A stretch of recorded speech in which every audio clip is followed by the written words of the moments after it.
Well, welcome back. I'm in the town of Moab, Utah, kind of on the exiting side of town, I think. Never been here before. After doing some business and a late start, I've completely changed what I'm going to do today. I was going to head towards Flagstaff, Arizona, going through Monument Valley, somewhere I've always wanted to travel through and see. But I decided, with the pushing of a friend last night, Tom from Free Two Wheel magazine, said, just relax, you gotta go through Colorado, more fall colors, this and that. So after sitting down in the afternoon and looking at everything, I said, okay, I will go to Colorado. Love Colorado. Gonna head off towards Telluride, then head south from there. So I'm gonna head up the road and turn left and head east towards Colorado. Getting up to speed a little bit, getting some cooling breeze. It's probably high 80s, feels kind of humid, so it's kind of wet.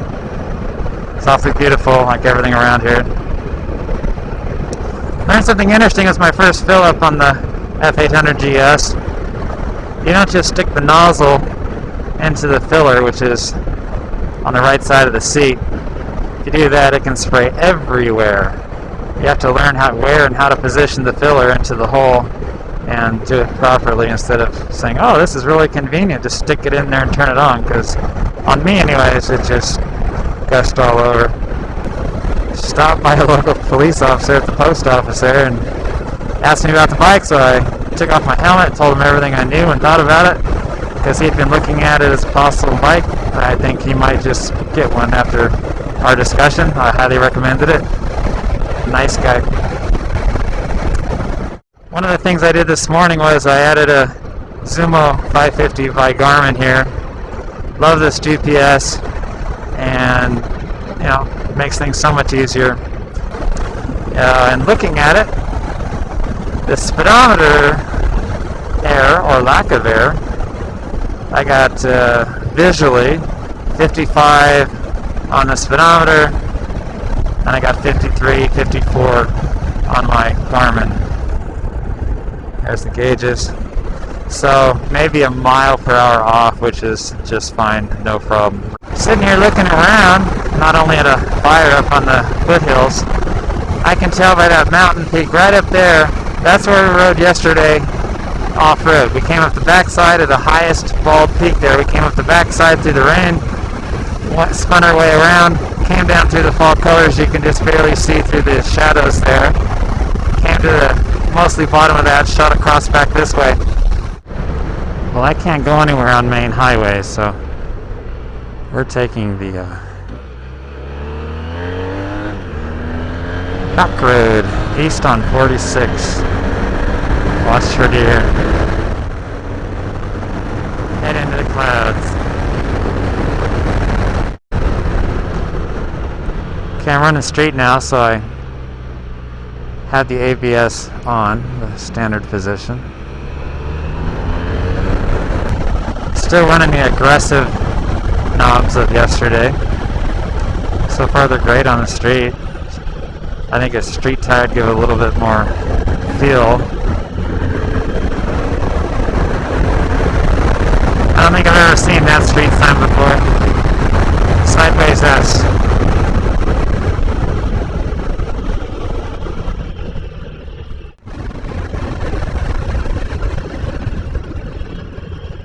Got a lot of tight corners here in Colorado.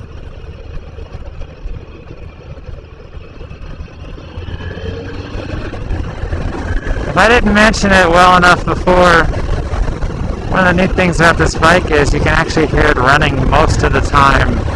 If you're on the gas at all, the sound comes through. And it's a really good sporty sound. It's really cool. I don't trust these full knobs completely as I would a street tire. A little bit of jitter when laid over, probably a little bit of flex in the knobs. One of the reasons I took off so late today was, well, I had to pack saddlebags and my other gear to go back. But I found out they changed bikes on me from yesterday, because I had that bike perfectly set up and the way I wanted it. So then I found out this morning the bike I was getting was a different one, because it had the tabs for the saddlebags. Makes a lot of sense. But that meant I had to change handlebar settings, and there's nothing in the toolkit to do that. You have a hex bolt head, and I went to Moab, Utah to 3 different auto parts stores and everything else, and none of them had that. One guy had it in a special big kit that I couldn't even carry, and he was kind enough to say, "You just want to change the handlebars real quick?" I go, "Yeah." He goes, "Okay, well, let's just go do it." Pulls it out of the toolbox, watches as I do it, takes it back. Really nice people in Moab, but most people don't have those tools even at home to fit some of the hardware on this bike, so you want to watch out for that. Well, I'm at a high elevation and the temperature has dropped. Let's see. Temperature readout right now is 65.3 degrees. I'm going much higher, so at some point pretty soon I'm going to have to stop, put the jacket liner in. After that I'll need to put on electrics probably today, because I'm going to end up riding into the night a little bit. But I am prepared. Got Tourmaster electric vest with heated sleeves, and they're chaps, and I do have winter gloves with me, so I'm prepared for the cold. Knew I'd be possibly in it. This BMW tank bag, it's really pretty cool. It's got waterproof zippers, so it should be close to waterproof on its own. It's just one big cavernous compartment with a map pocket on top, and from the side it looks humongous. Being on the bike, for a tall rider, it's just about right. Kind of wish it, lowered down or raised up, expanded, but it doesn't. It's a one solid piece, but it holds its shape, easy to load and unload. Shorter riders might start feeling pretty encroached by it. I'd check it out before you buy one if you're shorter, but taller riders, it's actually really good. Well, since I'm stopped, I might as well get out the winter gloves. To open these bags, this locks the handle down. Push that. To open it, you simply push down, and at first you try to pull it up. And I have some Tourmaster Cortec Scarab winter gloves sitting in here. I've yet to wear. These things have been great. Cortec HDX come in a lot of colors. Really like these gloves, especially when you're on and off road. To close this, you push this closed, push the handle down, push the red button, handle down, it's all locked. I'll stop for warmer clothing when I have to later. I've been running the electric grips, and they do a great job of holding off having to stop and change.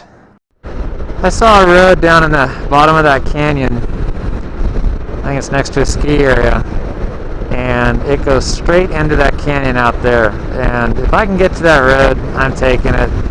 I don't care if it delays me, puts me in the wrong place, finish in the dark and the cold. I want that road right down there, and that's what I'm looking for right now.